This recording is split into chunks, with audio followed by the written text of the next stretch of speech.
नमस्कार दोस्तों, स्वागत है हमारे YouTube चैनल पर। आज हम चर्चा करेंगे कार्यालय कलेक्टर एवं जिला निर्वाचन अधिकारी जिला जशपुर में निकली हुई भर्ती के बारे में। तो यह जो वैकेंसी है वह जिला निर्वाचन कार्यालय सामान्य निर्वाचन शाखा जशपुर में सहायक ग्रेड 3 तथा डाटा एंट्री ऑपरेटर के एक पदों के लिए यह वैकेंसी निकली हुई है, जिसके आवेदन करने की तिथि जो है चालू हो चुकी है तथा आवेदन करने की अंतिम तिथि है 13 सितंबर 2023।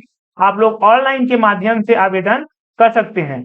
आप लोग जो है इसकी वेबसाइट https://jasspur.nic.in पर जाकर जो है आवेदन कर सकते हैं। यह जो वैकेंसी है वह नियमित है तथा सीधी भर्ती है। कहने का मतलब यह जो वैकेंसी है वो परमानेंट वैकेंसी है। तो चलिए इसके बारे में विस्तार से चर्चा करते हैं। तो यहाँ पर जो है सहायक ग्रेड 3 के लिए एक पद के लिए जो ये एक पद है वो अनारक्षित वर्ग के लिए तथा डाटा एंट्री ऑपरेटर के एक पदों के लिए जो है यह भी अनारक्षित वर्ग के लिए यहाँ पर वैकेंसी निकली हुई है। यहाँ पर हम लोग जो है इसके जो सैलरी के बारे में बात कर लेते हैं। इसकी जो सैलरी होगी सहायक ग्रेड 3 की 5200 रुपए से लेकर जो है 20,200 रुपए होगी तथा इसमें जो है 1900 ग्रेड पे होगा तथा डाटा एंट्री ऑपरेटर का जो है 2400 ग्रेड पे होगा। इसकी जो सैलरी होगी 5200 रुपए से लेकर जो है 20,200 रुपए तक होगी। आगे बढ़ते हैं, इसके शैक्षणिक योग्यता के बारे में जान लेते हैं। तो सबसे पहले हम लोग देखते हैं सहायक ग्रेड 3 के बारे में। तो पॉइंट नंबर 1 यहाँ पर कहता है कि किसी मान्यता प्राप्त शिक्षा मंडल से 10+2 परीक्षा उत्तीर्ण किया हो। कहने का मतलब आप लोग जो है 12वीं पास किए हुए रहना चाहिए तथा साथ ही किसी मान्यता प्राप्त विश्वविद्यालय से किसी भी विषय में आप लोग जो है स्नातक पाठ्यक्रम की प्रथम वर्ष की परीक्षा उत्तीर्ण की हुई होनी चाहिए। कहने का मतलब आप लोगों का यहाँ पर जो है 12वीं पास के साथ साथ आप लोग जो है किसी भी सब्जेक्ट में ग्रेजुएट होना चाहिए तथा साथ ही अगर आप लोग जो है अपीयरिंग वाले स्टूडेंट हैं, ग्रेजुएशन कर रहे हैं, अगर आप लोग जो है सेकेंड ईयर में हैं तो आप लोग जो है इसको अप्लाई कर सकते हैं। यहाँ पर पॉइंट नंबर 2 देखते हैं जो बोलता है कि मान्यता प्राप्त संस्था से डाटा एंट्री ऑपरेटर या फिर प्रोग्रामिंग में 1 वर्षीय डिप्लोमा का प्रमाण पत्र आप लोगों के पास होना चाहिए तथा कंप्यूटर हिंदी टाइपिंग का 5000 की डिप्रेशन प्रति घंटा की गति आप लोगों के पास होनी चाहिए, जिसके हिसाब से जो है कौशल परीक्षा यहाँ पर ली जाएगी। कहने का मतलब यहाँ पर जो है स्किल टेस्ट लिया जाएगा। पॉइंट नंबर बी देखते हैं। तो यहाँ पर जो है डाटा एंट्री ऑपरेटर के लिए हम लोग योग्यता के बारे में बात करते हैं। तो यहाँ पर भी बताया गया है कि यहाँ पर कि किसी मान्यता प्राप्त संस्था से 10+2 परीक्षा उत्तीर्ण हो। कहने का मतलब 12वीं की परीक्षा उत्तीर्ण हो, साथ ही किसी भी मान्यता प्राप्त विश्वविद्यालय से किसी भी विषय में स्नातक पाठ्यक्रम की प्रथम वर्ष परीक्षा उत्तीर्ण हो। कहने का मतलब अगर आप लोग जो है ग्रेजुएशन किए हुए हैं किसी भी सब्जेक्ट में तो भी आप अप्लाई कर सकते हैं। साथ ही अगर आप लोग जो है सेकेंड ईयर में है, प्रथम वर्ष की जो परीक्षा है ग्रेजुएशन की अगर आप लोगों ने पास कर ली हुई है तो भी आप लोग जो है इस पर अप्लाई कर सकते हैं। कहने का मतलब अपीयरिंग स्टूडेंट भी इस पर अप्लाई कर सकते हैं। आगे बढ़ते हैं पॉइंट नंबर 2 की तरफ। तो यहाँ पर बताया गया है कि किसी मान्यता प्राप्त संस्था से डाटा एंट्री ऑपरेटर प्रोग्रामिंग में 1 वर्षीय डिप्लोमा का प्रमाण पत्र तथा डाटा एंट्री की 8000 की डिप्रेशन प्रति घंटा के हिसाब से यहाँ पर कौशल परीक्षा ली जाएगी। आगे बढ़ते हैं हम लोग यहाँ पर नियम एवं शर्तों के बारे में जान लेते हैं। तो सबसे पहले आयु के बारे में हम लोग बात करते हैं। तो यहाँ पर अभ्यर्थी की जो आयु जो है 1 जनवरी 2023 की स्थिति में 18 वर्ष से कम तथा 35 वर्ष से अधिक नहीं होनी चाहिए। पॉइंट नंबर ख बताता है कि अगर आप लोग ST SC अगर OBC वाले हैं तो आप लोगों की आयु सीमा में छूट दिया गया है। आप लोग जो है 35+5 मतलब 40 वर्ष तक के जो है अभ्यर्थी इस पद हेतु आवेदन कर सकते हैं। अगर आप लोग जो है महिला अभ्यर्थी हैं तो आप लोगों की उच्चतर आयु सीमा में 10 वर्षों तक की जो है शिथिलता यहाँ पर दिया गया है। कहने का मतलब अगर आप लोग जो है छत्तीसगढ़ राज्य के मूल निवासी हैं और अगर आप जनरल कैंडिडेट्स हैं तो आप लोग जो है 40 वर्ष तक के जो अभ्यर्थी है वो आवेदन करने के पात्र हैं। अगर आप लोग ST SC और OBC प्लस महिला है तो आप लोग जो है 45 वर्ष तक जो है आप लोग जो है आवेदन कर सकते हैं। आगे बढ़ते हैं हम लोग। जैसे कि दोस्तों यहाँ पर बताया गया है छत्तीसगढ़ राज्य के स्थायी निवासियों को अधिकतम आयु में 35 वर्षों में दी गई 5 वर्षों की छूट की अवधि को 1 जनवरी 2019 से 31 दिसंबर 2023 अर्थात 5 वर्ष तक बढ़ाया जाता है। अन्य विशेष वर्गों के लिए अधिकतम आयु सीमा में दे सभी छूट यथावत रहेगी, किंतु सभी छूटों को मिलाकर उनके लिए अधिकतम आयु सीमा 45 वर्ष से अधिक नहीं होगी। वही चीज है जैसे मैंने आप लोगों को पहले बताया है। आगे बढ़ते हैं, हम लोग देखते हैं यहाँ पर सीधी भर्ती द्वारा नियुक्त व्यक्ति को प्रथम 3 वर्षों की परिवीक्षा अवधि पर रखा जाएगा, यहाँ पर बताया गया है।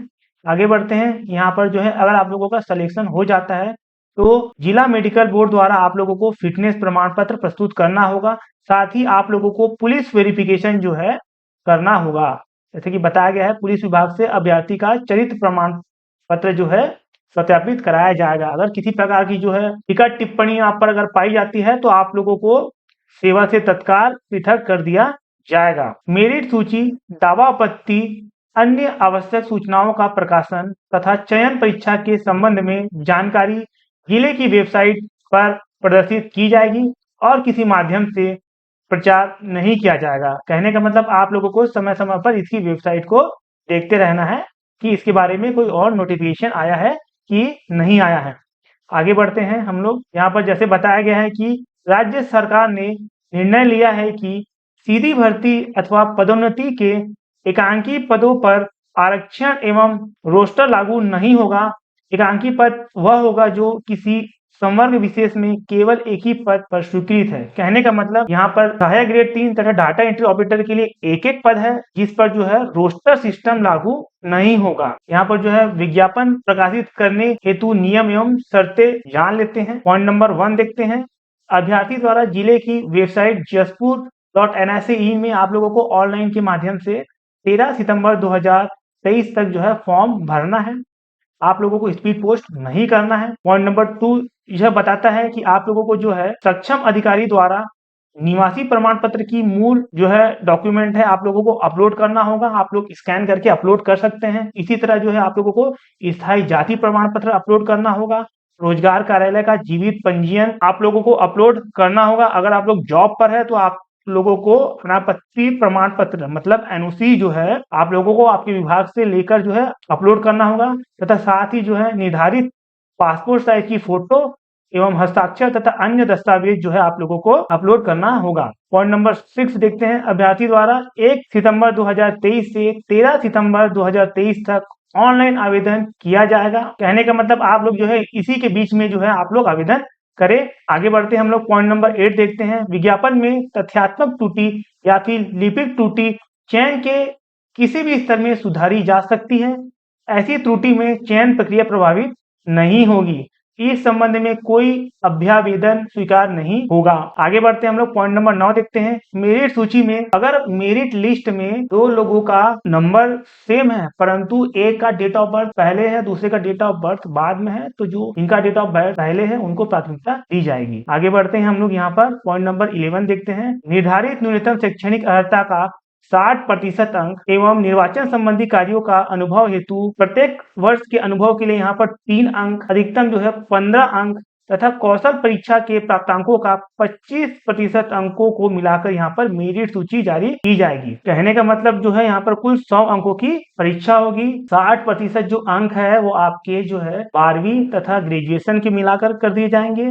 अगर आप लोगों के पास अनुभव है तो उसका अगर 2 वर्षों का अनुभव है तो 10 अंक हो गया और आप लोगों का स्किल टेस्ट के हिसाब से 25% अंकों को मिलाकर यहाँ पर मेरिट सूची जारी की जाएगी। और जो मेरिट सूची जारी की जाएगी यहाँ पर तो एक पद हेतु जो है 50 अभ्यर्थियों को यहाँ पर बुलाया जाएगा। आगे बढ़ते हैं हम लोग पॉइंट नंबर 13 की तरफ। अभ्यर्थियों के द्वारा मोबाइल के माध्यम से जो है आप लोग आवेदन ना करें। यहाँ पर लिखा हुआ है कि त्रुटि होने की पूरी संभावना है। आप लोग जो है कंप्यूटर सिस्टम या फिर लैपटॉप या फिर साइबर कैफे के माध्यम से जो है आवेदन करें जिससे कि आप जो है भविष्य में होने वाली त्रुटि से जो है बचे। तो दोस्तों आशा करता हूँ ये वीडियो आप लोगों को समझ आया होगा। अगर आप लोग इस पद हेतु एलिजिबल है तो आप लोग जो है आवेदन जरूर करें। आवेदन जो है ऑनलाइन के माध्यम से करना है। जैसे कि मैंने आप लोगों को बताया है, किसी प्रकार की समस्या या प्रॉब्लम होने पर आप लोग कमेंट भी कर सकते हैं। अगर ये वीडियो अच्छी लगे तो please like share and subscribe जरूर कीजिएगा और बेल आइकन जरूर दबाते रहिए क्योंकि इसी तरह की वीडियो की अपडेट के लिए आपको सूचना